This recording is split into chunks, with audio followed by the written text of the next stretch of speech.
याचिका लढत आहोत आणि त्याची सुनावणी देखील लवकर झालेली आहे।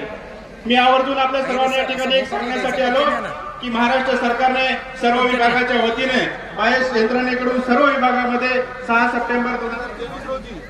सप्टेंबर 2023 रोजी एक शासन निर्णय काढला होता। त्या शासन निर्णयावर महाराष्ट्रामध्ये तमाम महाराष्ट्रातल्या विविध समविचारी संघटनेने आंदोलन छेडलं होतं आणि त्यासाठी औरंगाबाद हायकोर्टामध्ये जर याचिका दाखल केली होती, त्यामध्ये याचिकाकर्ता मी होतो आणि माझे सहकारी मित्र, माझे सिनियर वकील ऍडव्होकेट योगेश बोलकर सर हे आमचे सिनियर होते।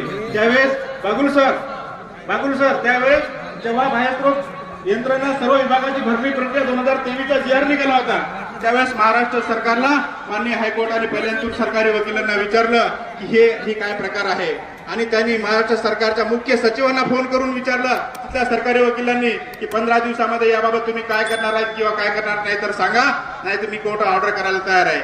आणि दुसऱ्याच हिअरिंग मध्ये त्यांनी येऊन स्वतःहून सांगितलं की संपूर्ण महाराष्ट्राची बाह्यस्रोत भरती प्रक्रिया GR आम्ही रद्द करत आहोत।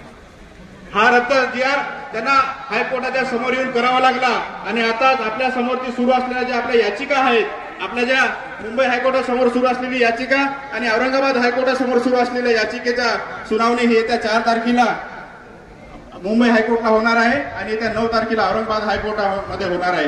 म्हणून मला आशा आहे की निश्चितच याबाबत सुप्रीम कोर्टाचे 2 आदेश यापूर्वी झालेले आहेत आणि त्यामध्ये त्यांनी स्पष्ट सांगितलेले आहे की एका ठिकाणी जर रोजंदारी कर्मचारी असतील किंवा कॉन्ट्रॅक्टवर काम करणारे कर्मचारी असतील तर त्या ठिकाणी जोपर्यंत तुम्ही रेग्युलर नियमित शासकीय भरती होणार नाही तोपर्यंत तुम्ही त्या कर्मचाऱ्याला काढू शकत नाही। हा सुप्रीम कोर्टचा स्पष्ट गाईडलाईन आहे आणि त्याच बेसिसवर आपण त्या ठिकाणी लढत आहोत। आणि दुसरा एक 2001चा महाराष्ट्र शेड्यूल ट्रायबल, दुसरा एक 2001चा GR आहे, महाराष्ट्र सरकारचा 2001चा कायदा आहे, ऍक्ट आहे 2001चा, त्याच्यामध्ये सांगितलेलं आहे की तुम्ही जर ज्या ठिकाणी कॉन्ट्रॅक्टवर लोकांना भरती करत आहात आणि ती भरती प्रक्रिया जर 45 दिवसापेक्षा जास्त कालावधीसाठी जर तुम्ही तिथं कॉन्ट्रॅक्टवर लोकांना घेणार असाल तर त्या ठिकाणी तुम्हाला SC ST अपंग महिला धरणग्रस्त प्रकल्पग्रस्त विधवा घटस्फोटित या सर्वांचं आरक्षण तुम्हाला ठेवूनच तुम्हाला त्या ठिकाणी कॉन्ट्रॅक्टवर भरती करता येते।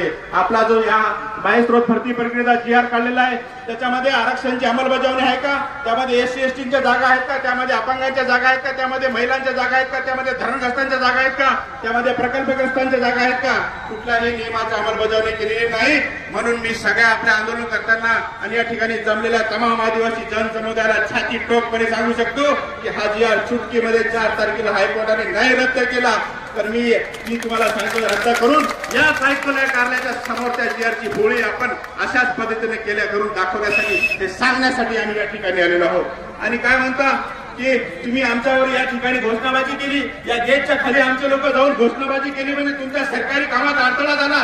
अरे आमचे तमाम आदिवासी विद्यार्थी आश्रमशाळेमध्ये मरतात, साप खाऊन मरतात, करंट लागून मरतात, आमच्या लेकरांच्या लहान 14 वर्षांच्या मुलीचं शोषण होते, तेव्हा तुमचा कायदा कुठे जातो, तेव्हा तुमचं सरकारी काम कुठे जाते, तेव्हा तुमचे सरकारी अडथळे कुठे जातात। अरे आम्ही फक्त घोषणा दिल्यामध्ये सरकारी कामात अडथळा होऊ शकत नाही। तर पोलीस बांधवांना विचारा, आम्ही फक्त गेटवरून घोषणा दिल्या आणि खाली गेलो म्हणजे पोलिसांचं देखील कुठलंही काम आम्ही अडवले नाही आणि आदिवासी विकास विभागाचं कुठलंही काम अडवलं नाही। ज्या माझ्या 125 बांधवावर गुन्हा दाखल झाला त्या बांधवांना मी सांगतो की हा FIR कुठेही टिकणारा नाही।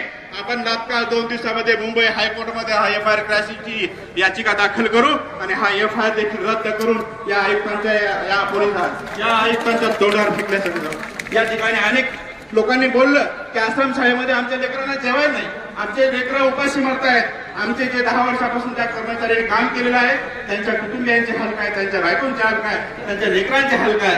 अरे पण लेकरांचे बायकोचे कुटुंबाचे हाल संपण्यासाठी लग्न करावं लागतं, लग्न करावं लागते।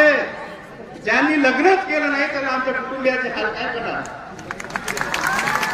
बरोबर आहे का? त्याच्यासाठी लग्न करावं लागते आयुक्त साहेब, लग्न करावं लागते।